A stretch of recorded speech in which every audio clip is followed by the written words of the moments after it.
In December 2019, a virus nobody had heard of started spreading in a city most people couldn't find on a map. 3 months later, the entire global economy was shut down. Stock markets crashed 34% in 23 days. 500 million people lost their jobs worldwide. Trillions of dollars evaporated. No economist predicted it. No financial model included it. And according to Morgan, that's how the biggest financial events always work. This is Chapter 12 of The Psychology of Money Surprise. This chapter attacks one of our most deeply held beliefs about money, that we can study history to predict the future, that if we learn what happened in 1929, 2000, and 2008, we'll be ready for whatever comes next. Morgan says, that's an illusion, and a dangerous one.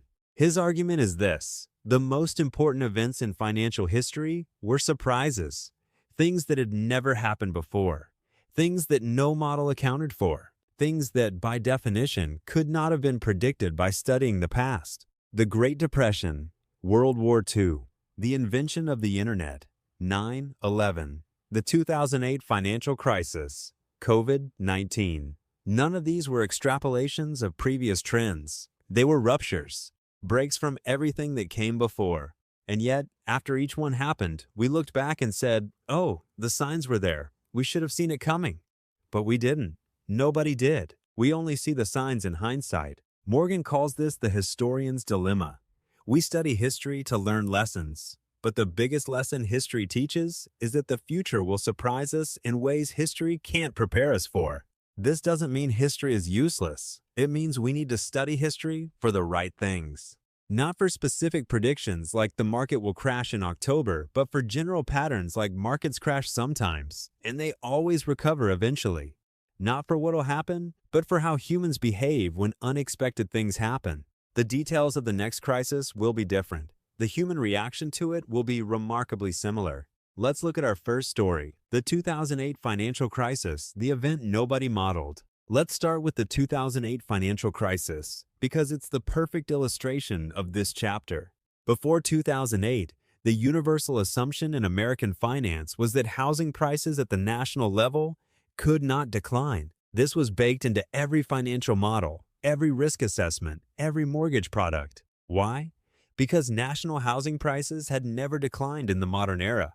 There was no historical data showing it was possible, so the models excluded it. Banks created mortgage-backed securities, bundles of thousands of home loans, and rated them as safe as government bonds. Why? Because if housing prices can't go down, these loans can't go bad. The math checked out, based on history, and then housing prices went down. Nationally, for the first time. The result? The entire global financial system nearly collapsed. Lehman Brothers, a 158-year-old bank, went bankrupt overnight. Millions of people lost their homes. The global economy shrank by trillions. Governments had to bail out the banking system to prevent complete meltdown.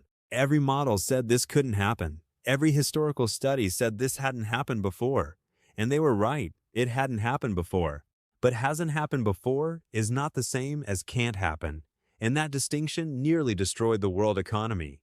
Let's look at our second story, the invention that changed everything. In 1990, almost nobody had heard of the Internet. By 1995, it was a curiosity.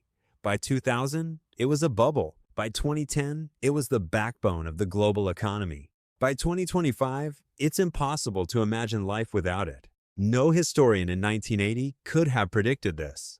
No financial model in 1985 included a global network connecting every human being as a variable. No one studying market history in the 1970s would have said, by 2025, a company that sells digital advertising will be worth more than every oil company combined.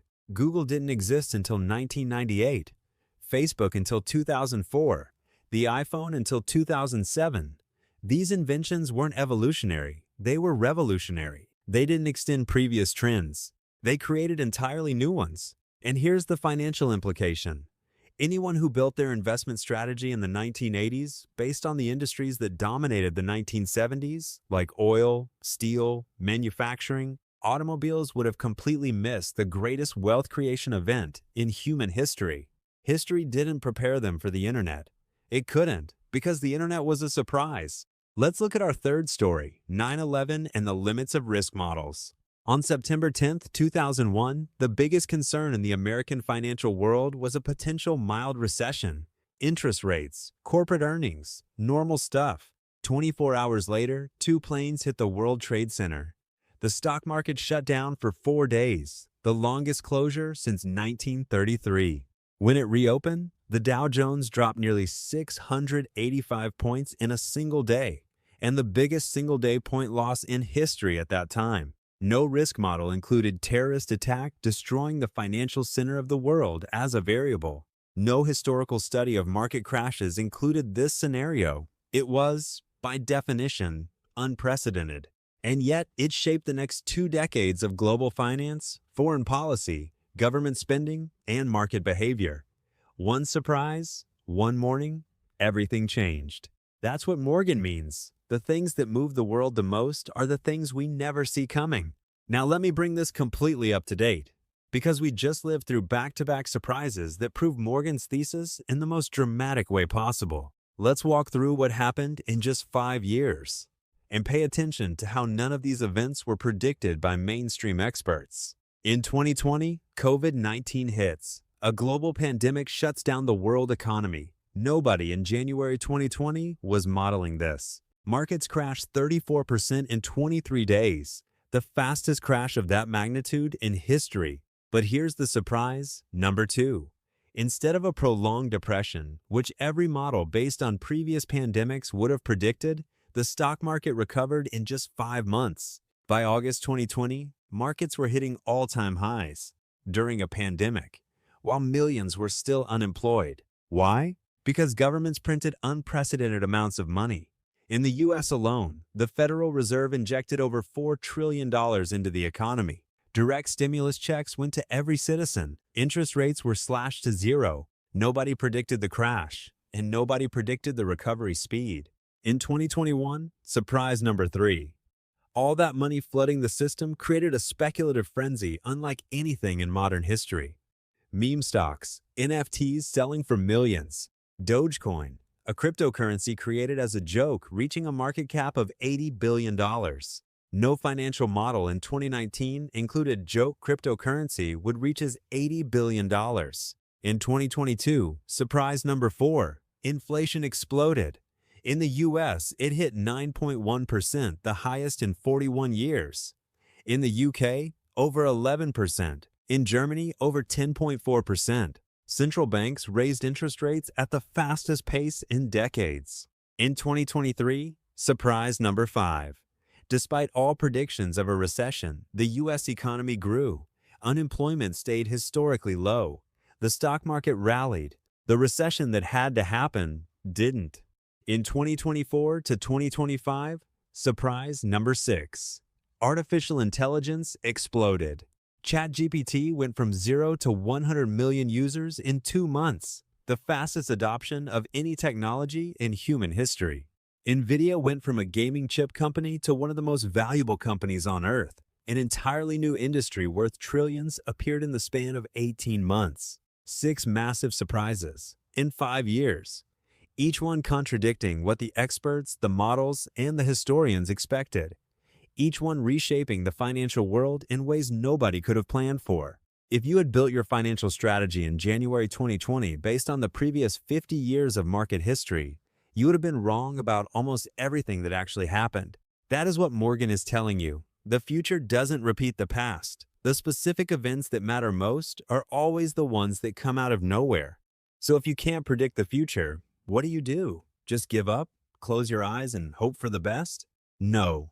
Morgan says the answer is to build a financial life that doesn't depend on predicting the future. A financial life that survives surprises, whatever form they take. Don't build a plan that works only if the market goes up. Don't build a plan that works only if inflation stays low. Don't build a plan that works only if you keep your job. Don't build a plan that works only if one specific outcome happens. Build a plan that works across outcomes. A plan with enough diversification to survive a crash. Enough savings to survive a job loss, enough flexibility to adapt to a new world, enough emotional resilience to avoid panic. That's not pessimism. That's the most intelligent form of optimism. believing that the future will be good, while being prepared for the path to get there to be wildly unpredictable. This chapter made me realize how much of my financial anxiety came from trying to predict the future. I used to read every market forecast, every expert prediction, every economic outlook, and I'd adjust my investments based on what they said. Experts say recession is coming. Let me move to cash. Experts say tech is over. Let me sell my tech stocks. Experts say gold is about to boom. Let me buy gold. And you know what I realized? The experts were wrong more often than they were right. Not because they were stupid, they're brilliant people, but because they were trying to do something that is fundamentally impossible, predict the specific details of a future that hasn't happened yet. Once I accepted that, everything changed. I stopped trying to time the market. I stopped reading predictions. I stopped adjusting my portfolio based on headlines. Instead, I built a plan that assumed I had no idea what was coming. Because I don't. And neither does anyone else. There are 3 takeaways from this chapter. First, stop consuming predictions. Market forecasts, economic outlooks, expert predictions for next year, stop reading them. They're entertainment, not information. No one has a reliable track record of predicting specific financial events. If they did, they wouldn't be writing newsletters. They'd be the richest person alive. Save the mental energy you spend on predictions and redirect it toward building a resilient plan.